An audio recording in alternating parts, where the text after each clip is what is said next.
கிறிஸ்துவுக்குள் மிகவும் பிரியமானவர்களே, இயேசு கிறிஸ்துவின் நாமத்தில் உங்கள் யாவரையும் அன்போடு கூட நான் வாழ்த்துகிறேன். இந்த நாளிலும் தேவன் நம்மோடு கூட இடைப்படுகின்ற வார்த்தை 1 யோவான் 4ஆம் அதிகாரம் 4ஆம் வசனம். பிள்ளைகளே, நீங்கள் தேவனால் உண்டாயிருந்து அவர்களை ஜெயித்தீர்கள். ஏனெனில் உலகத்தில் இருக்கிறவனிலும் உங்களில் இருக்கிறவர் பெரியவர். இந்த வார்த்தையில முதலாவது பிள்ளைகளே என்று சொல்லப்பட்டிருக்கிற இடத்துல விசுவாசிகளாகிய நாம் அத்தனை பேரும் தேவனுக்கு பிள்ளைகளா இருக்கிறோம் என்று சொல்லி யோவான் 1ஆவது அதிகாரத்துல நம்ம பார்க்கிறோம்.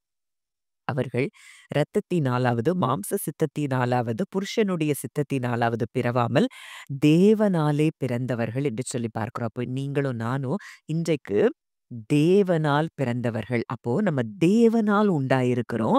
அது ஆனபடியினால நம்ம என்ன செய்றோம்? ஜெயிக்கிறவர்களா இருக்கிறோம். அப்போ இதற்கு முந்தின அதிகாரங்கள்ல ஒருவேளை கள்ள தீர்க்கதரிசிகளை குறித்தும் அந்தி கிறிஸ்துக்களை குறித்தும் சொல்லப்பட்டிருக்கிற காரியங்கள் அங்கே எழுதப்பட்டிருக்கிறது. அவர்களை ஜெயித்தீர்கள்னு போடப்பட்டிருக்கு. ஏனெனில் உலகத்தில் இருக்கிறவனிலும் உங்களில் இருக்கிறவர் பெரியவர். அப்போ உலகத்தில் இருக்கிறவன் யாரு? சத்ருவாகிய பிசாசானவனும் இந்த உலக அந்த வேர்ல்டு சிஸ்டம் இது எல்லாவற்றையும் மேற்கொள்ளக்கூடிய அதிகாரத்தையும் வல்லமையையும் தேவன் இன்றைக்கு அவர் நமக்குள்ளே இருக்கிறபடியினால் அந்த வல்லமையை தந்திருக்கிறார். அதுதான் வசனம் சொல்லுது. உலகத்தில் இருக்கிறவனிலும் உங்களில் இருக்கிறவர். உங்களுக்குள்ளே அந்த தேவன் வாசம் செய்கிறபடியினால் நிச்சயம் நீங்க உங்க வாழ்க்கையில எந்த சூழ்நிலையிலும் யாருக்கு முன்பாகவும் எந்த சூழ்நிலைக்கு முன்பாகவும் நீங்கள் தோற்று போவதில்லை.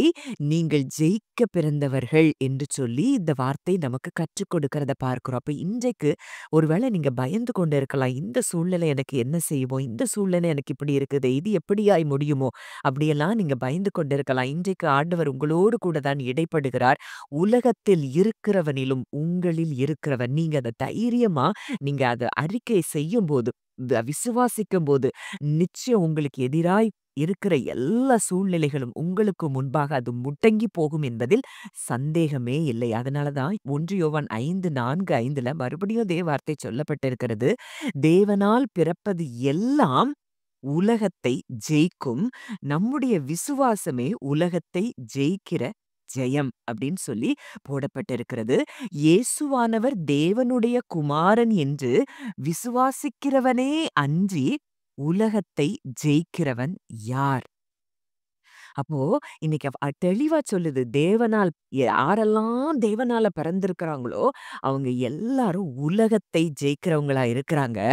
ஆனா அதற்கு தேவை விசுவாசம். நான் உலகத்தை ஜெயிக்கத்தான் பிறந்திருக்கிறேன். எனக்குள் கிறிஸ்து வாசம் செய்கிறபடியினால் அப்படின்னு யாரெல்லாம் விசுவாசிக்கிறோமோ அது நிச்சயம் நமக்கு ஜெயத்தை கொண்டு வரும்.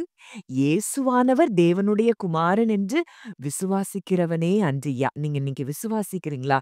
இயேசுதான் தேவனுடைய குமாரன் நான் உண்மையா விசுவாசிக்கிறேன்னு சொல்லி நீங்க விசுவாசத்தோடு இருக்கிறீங்கன்னா நீங்க தான் உலகத்தை ஜெயிக்கிறவர்கள்.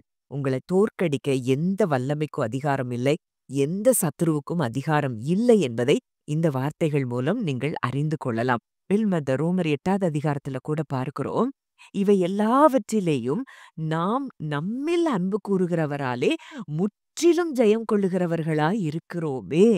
அப்போ முற்றிலும்னா எந்த இடத்துலயும் நமக்கு தோல்விங்கிறதே கிடையாது. எல்லாவற்றிலையும் ஜெயத்தை தான் தேவன் வைத்திருக்கிறார். ஏன்னா ஜெயத்தை கொடுக்கிற கிறிஸ்து இன்றைக்கு நமக்குள்ளே இருக்கிறபடியினால் நமக்கு எதிராய் சூழ்நிலைகள் பயந்து கொண்டிருக்கின்றன. நாமோ அந்த சூழ்நிலையை பார்த்து பயந்து கொண்டிருக்கிறோம். எப்படி அந்த ராகாப் வேசி அந்த இஸ்ரவேல் அந்த வேவு பார்க்கிற போனவங்கள்ட்ட அவ சொல்றா, உங்களை பார்த்து எங்கள் இருதயம் எல்லாம் கரைந்து போயிட்டுன்னு. ஆனா ஒரு காலத்துல அந்த ஜனங்களை பார்த்து இஸ்ரவேல் மக்கள் அந்த வேவு பார்க்க போன 10 பேரு பயந்துட்டு வந்து சொன்ன காரியங்களை நம்ம அறிந்திருக்கிறோம்.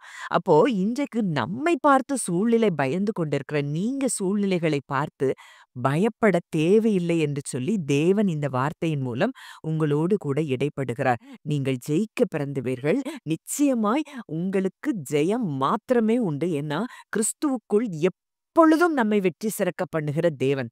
அந்த தேவன் இன்றைக்கு நம்மோடு கூட இருக்கிறபடியினால் நிச்சயம் உங்க வாழ்க்கையின் அத்தனை சூழ்நிலைகளிலும் நீங்கள் வெற்றியை காண்பீர்கள். உறுதியா உங்க இருதயத்துல நீங்க விசுவாசிங்க. அத வாயினால பேசுங்க.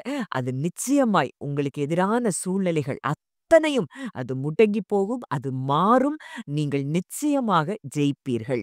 ஜெபிக்கலாம். நல்ல தகப்பனே, நன்றியோடு உம்மை துதிக்கிறோம், ஸ்தோத்தரிக்கிறோம் அப்பா. இந்த நல்ல நாளிலும் எங்களோடு கூட இடைப்பட்ட உம்முடைய வார்த்தைக்காக நன்றி செலுத்துகிறோம் தகப்பனே. அப்பா, நாங்கள் தேவனால் உண்டாயிருக்கிறோம் அப்பா. உம்மால் உண்டாயிருக்கிறோம் தகப்பனே. அப்பா, உலகத்தில் இருக்கிறவனிலும் எங்களில் இருக்கிற நீர் பெரியவராய் இருக்கிறபடியினால் நிச்சயம் எங்களுக்கு ஜெயம்தான் உண்டு என்பதை நாங்கள் விசுவாசத்தோடு அறிக்கையிடுகிறோம். இப்பொழுதும் எங்களுக்கு எதிராய் இருக்கிற அத்தனை சூழ்நிலைகளும் உமக்கு முன்பாக அது முடங்கி போகிறதற்காக நன்றி செலுத்துகிறோம்.